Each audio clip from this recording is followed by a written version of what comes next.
Halleloia, miarabantsika tsirairay avy indray ny tenako amin'ny anaran'i Jesosy Kristy fa tonga eto indray isika androany hiara hivavaka, hiara hianatra eto isika, hiara ame voninahitry n'Andriamanitra. Voalohany indrindra dia tena te hisaotra n'Andriamanitra ny tenako, ny foko manontolo ny momba rehetra, misaotra anazy fa mifahasoavany avy amin'Andriamanitra ahafahako miaraka amintsika eto androany. Araisiko zava-dehibe izany satria miresaka amintsika Andriamanitra androany dia etsika sianao hianatra amin'ny tongony Jesosy. Ary tsy adino foana misaotra amin'ny mpanompon'Andriamanitra amin'izany tombosoa lehibe izany ahafahana hiarahantsika sianao amin'izao fotoam-bavaka izao. Anio dia 29 juillet alarobia 7 jolay dia antoizintsika hatrany ny lohateny amin'ity volana jolay ity izay atao hoe fifandraisana akaiky amin'Andriamanitra. Mino aho fa ao anatin'ny volana jolay dia nianatra be da be isika sianao ny zavatra tokony atao mba ahafahantsika manakaiky an'Andriamanitra, ary ihany koa zavatra tsy tokony atao tsika ihany koa mba tsy hanalavitra an'Andriamanitra. Dia androany isika mijery ho an'ny androany zavatra nomeny tompo dia 2 parties le izy. Androany zaraina partie voalohany dia le titre nomen'Andriamanitra dia hoe signal, ny signe no ahafantaranao fa ny hanalavitra an'Andriamanitra ianao. Ny signe ny ahafantarantsika sianao fa ny hanalavitra an'Andriamanitra isika sianao. Io partie voalohany dia rapitso raha sitrapon'Andriamanitra toizintsika partie faharoa. Dia noho izany teny zany ny teny fototra dia hitantsika amin'ny Apocalypse 2:4. Amin'ny Apocalypse 2:4 ny teny fototra fa atombotsika hatramin'ny 1 ka hatramin'ny 5 mba ho azontsika ny zavatra tian'Andriamanitra resany amintsika.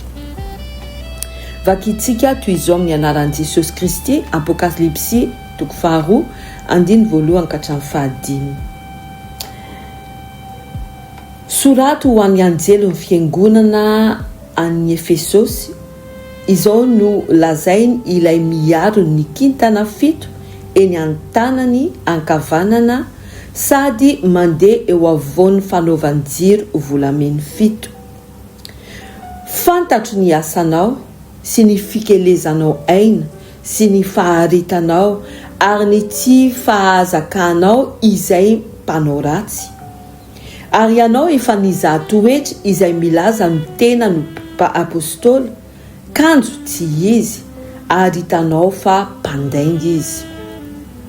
Ary manana faharetana ianao ka niatra no ny anarako sady tsy reraka. Kanefa izay ilay fototra androany ilay 14, kanefa mananteny aminao aho satria efa niala tamin'ny fitiavanao voalohany ianao. Ka tsarovo izay nitoeranao fony tsy mbola lavo dia mibeba ka manaova ny asa voalohany, fa raha tsy izany dia ho avy aminao aho ka amindra ny fanaovan-jironao hiala ao amin'ny fitoerana raha tsy mibebaka ianao. Aveako 14, kanefa mananteny aminao aho satria efa niala tamin'ny fitiavanao voalohany ianao. Eto isika sianao mandiny teny, inona mahatonga ny Andriamanitra no miteny an'izay teny izay.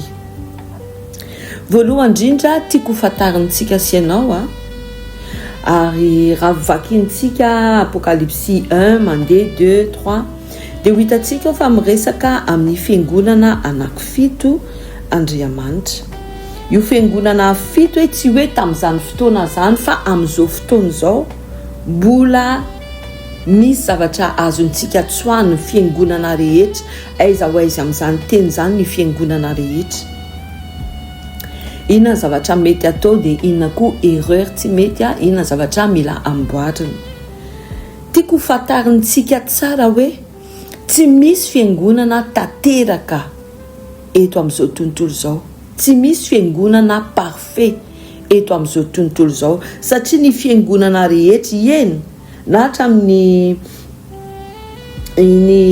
fiangonana izay hitantsika ao amin'ny Baiboly misy anankiray nitenen'Andriamanitra fa tsara nataonao fa na izany misy tokony amboariny dia zao ary.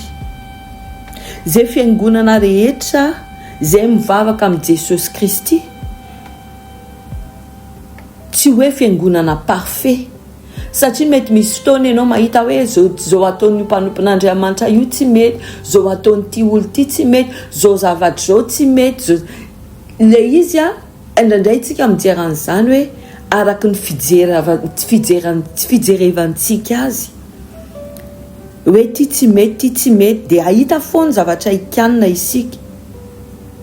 Fa amin'ny fomba fijerin'Andriamanitra izy malala hoe inona mety inona tsy mety. Fa na izany dia aveko ny aiza na aiza alehanao amin'izao tontolo izao, izy zavatra ho hitanao fa tsy mety foana.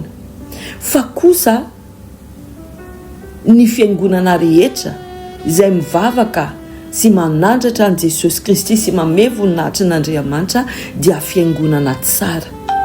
Tsy parfait izy fa tsara. Satria manamboatra antsika sy ianao izany. Kolokoloana amin'ny fanahintsika sy ianao. Miteny araka ny tenin'Andriamanitra zavatra tokony ataontsika sy tsy ataontsika. Ary ao anatin'izany samy mijery na ilay mpitondra teny ary sy ny olona mpieno samy mijery hoe aiza ho aiza amin'izany tenin'Andriamanitra zany misy anahy.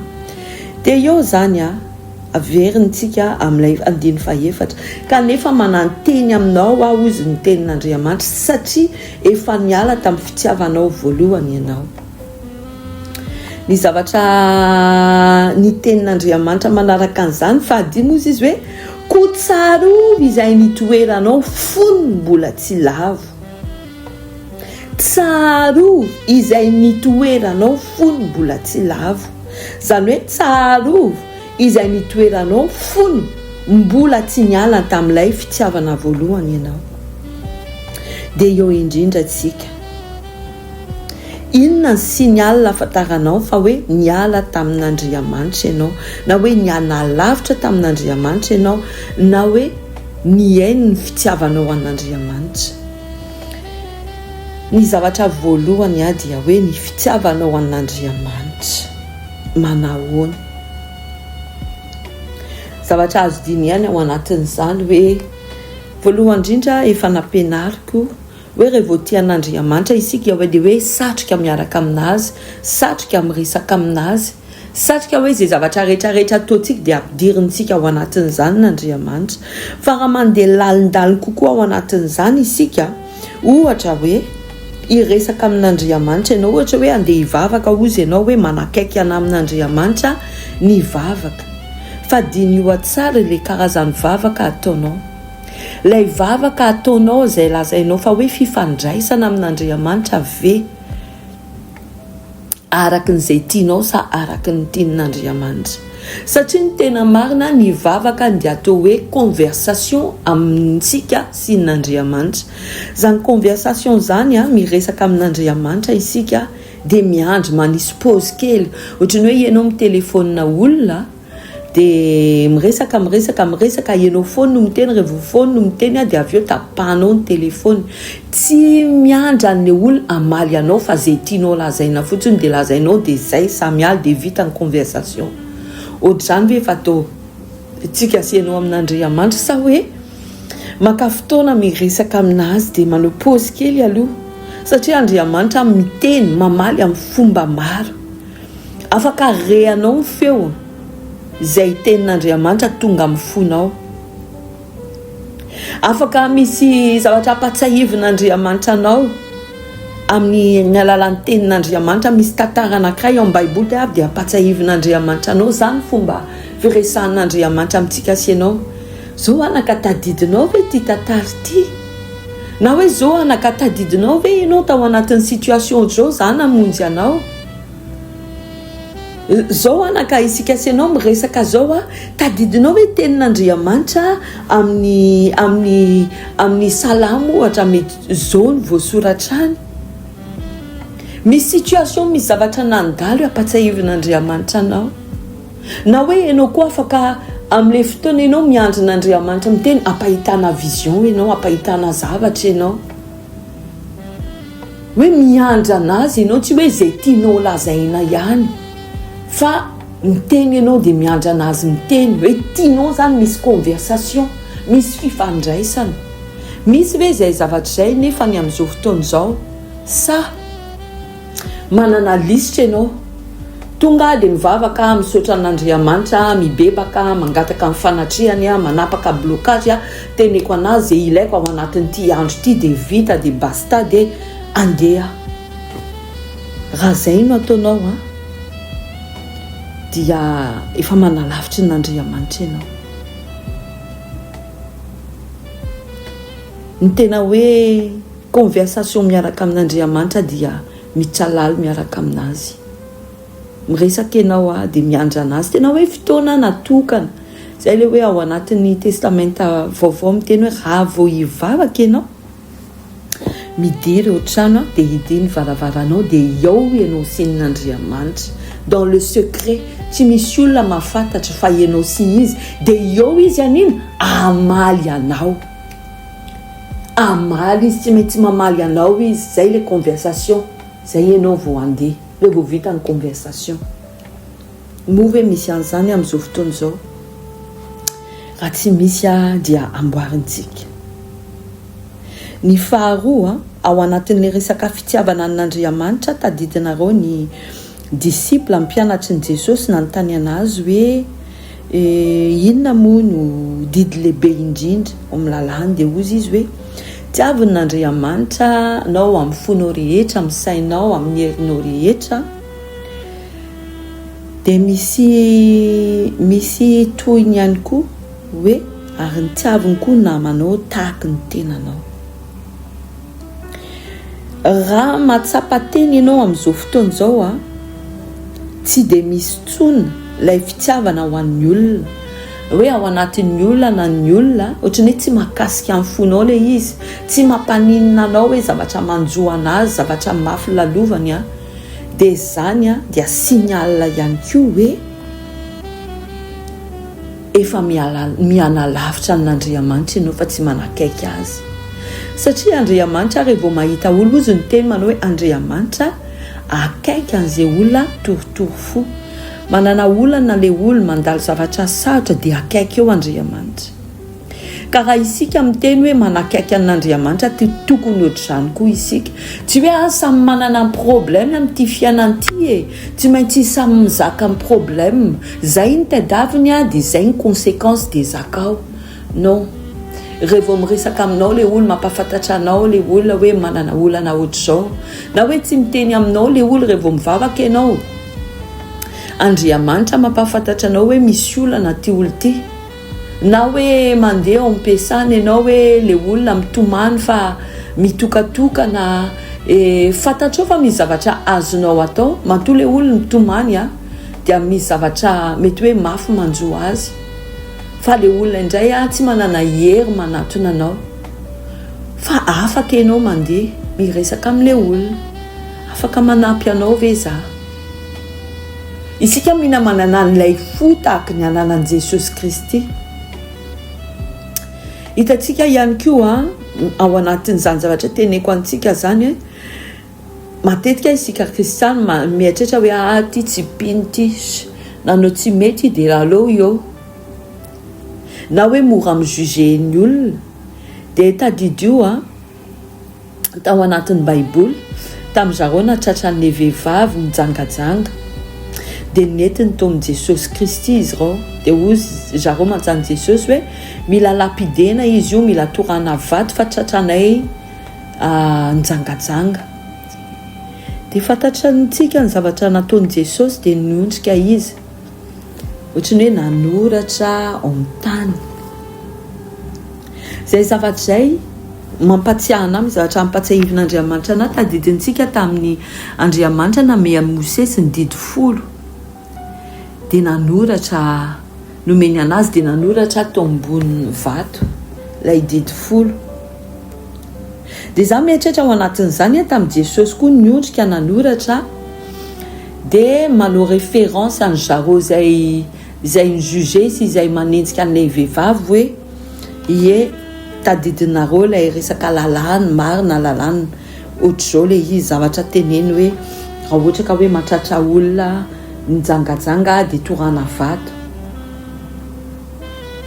resaka lalàna teneny zareo dia za mieritreritra hoe Jesosy manoratra zany mety zay ny tino tadidiny zareo hoe nareo mandeha araky ny lalàna za koa tsy tonga anafoana lalàna fa kosa misy any atao hoe ny grâce fahasoavana dia indraindray rehefa vao tena mijery tsika Andriamanitra matetika migracie olona fa isika tsy manana an'ilay fo migracie olona hoe manao zavatra tsara ho an'ny olona zavatra ratsy ny avadika atsika par rapport amin'ny tenin'Andriamanitra hoe manana misy fahasoavana amin'ny fiainantsika dia isika mizara an'izany fahasoavana izany ny olona mandalo zavatra sarotra manana fahasoavana tenin'Andriamanitra ao anatintsika manana betabe zavatra omen'Andriamanitra atsika ahafahantsika mizara amin'ilay olona zay mandalo zavatra sarotra isika miteny foana hoe entiko fahasoavana sy famindraponao anaraka isan'andro ka zany fahasoavana sy famindrapo zany mila zaraintsika ihany koa zany amin'ny olona zay ao anatin'ny olana mety hoe izay ny olona tsy mahafantatra an' Jesosy ihany koa raha vao manao an'izany satria tsika mangataka an'izany an' Jesosy dia isika koa mila mangataka hoe tsy ho atsika rery fa ho an'ireo olo ireo ihany koa dia izay no ahafantarany hoe ianao zany mianakaiky an' Jesosy satria rehefa misy zavatra manjon'ny olona dia eo koa ianao miaraka amin'ilay olona manampy an'ilay olona fa raha ianao zay hoe tsy mahakasika anao zavatra manjon'ny olona dia mitarainy takiny ahoany amin'ny olona ianao dia lasa koa ianao ohatran'ireo fariseo ireo dia resaka lalàna foana ianao tsy misy famindrapo tsy misy fitiavana asehoanao amin'ny olona tsy misy fahasoavana avy any aminao dia hoe avelanao ikoriana amin'ny fiainan'ilay olona dia dinio tsara raha ao anatin'izany ianao tsy manakaiky anao an'Andriamanitra fa manalavitra farany tadidinareo ny zavatra nyteneny Paoly ao anatin'ny Galatiana 2:20 somary lavalava kely isika androany zareo mialatsiny fa tiako fatarintsika mihitsiny hoe inona ny zavatra mety mahatonga antsika manalavitra n'Andriamanitra indraindray tsy hitakatrintsika ilay izy satria fiainana mandeha aingaikaingana mifoha ianao maraina mizara fa mivavaka mandeha miasa ianao ariva indray dia miteny patron tsy maintsy manao overtime dia tonga indray ianao amin'ny aly reraka mandro zara fa misakafo dia efa matory ny ampitsony koa mandeha ohatr'izao dia mila maka fotoana isika amin'izao fotoana izao maka fotoana ianao miaino sy jereva aiza misy anao jereva zavatra tao anatin'ny chemin ana Damascos dia niona tamin'ny Jesosy Paoly hoe Paul fa maniny ianao manenjika tao anatin'ny eritreritrin'ny Paoly hoe tsy nanenjika an'Andriamanitra izy tao anatin'ny saina ny fanenazy lalàna zay nampianariny dia tsy maintsy izany no alehan'ny olona fa tonga Jesosy Kristy ilay grâce tsy takatry ny Paoly le izy dia izy mieritreritra hoe tsy mety zany nataon'i Jesosy Kristy izany fa tsy maintsy averina amin'lohany zavatra rehetra izy nefa tsy niona tamin'i Jesosy Kristy vatana fa ny apôstôly nanohy any asany zay nataon'i Jesosy Kristy dia manenjika ny apôstôly izy ry manenjika ny olona zay mitovy momba an'i Jesosy Kristy nefa mihevitra izy hoe mety ny zavatra ny ataony fa no niona tamin'Andriamanitra tamin'ny Damascos izy lalany Damascos izy fantatrintsika ny tantara lasa jamby izy dia rehefa avy eo mila ny vavahany izy dia nisokatra masony miara-panahy Paoly zao zay tsy niona mbatana amin'i Jesosy Kristy tahaka ny reny apôstôly reny izy nanoratra ny testamenta vaovao be da be mihoatra noho ny rô niaraka tamin'i Jesosy Kristy. Dia hiteny aminao hoe tsy tara mbola afaka mifandray tsara amin'Andriamanitra. Rehefa mandinika ny tenantsika tsy magaga anahy. Avy eo ozy Paoly ao anatin'ny Galatiana 2:20 ozy izy hoe nombony niaraka tamin'i Jesosy aho ary tsy izao tsony velo fa Kristy ny velo ato anatiko. Fa raha Jesosy Kristy mariny ny velony ao anatintsika zareo tsy tokony tapaka mihitsy ny fifandraisana izany. Satria izy velona ao anatintsika tsy tokony tapaka mihitsy izany. Oka manomboka androany tsy teny lazaintsika tsony hoe tsy izao tsony velo fa Kristy ny velo ato anatiko, fa oka ny tena hoe iainantsika izany. Fifandraisana lalina, fifandraisana akaiky, fifandraisana mitohy, tsy hoe tsy tapatapaka any. Zay teny nomen'Andriamanitra ho antsika sy ianao dia apetrako amin'ny fontsika tsirairay avy io ary mino koa fa voarainao le izy voaraiko ihany koa samy andiny teny isika mba hoe inona ny zavatra mila esorintsika, inona ny zavatra mila averintsika mba hanakaiky an'Andriamanitra. Mivavaka hosokafin'Andriamanitra masontsika ara-panahy, mivavaka Andriamanitra hikasika amin'ny fontsika, mivavaka Andriamanitra ame fanetreteny antsika anaika izay diso izay tsy mety ataontsika mba hahafahantsika mianakaiky an'Andriamanitra. Tahirin'Andriamanitra ianao mino fa zany teny zany hitoetra ao anatinao ary hitondra vokatra mba voninahitrin'Andriamanitra irery any.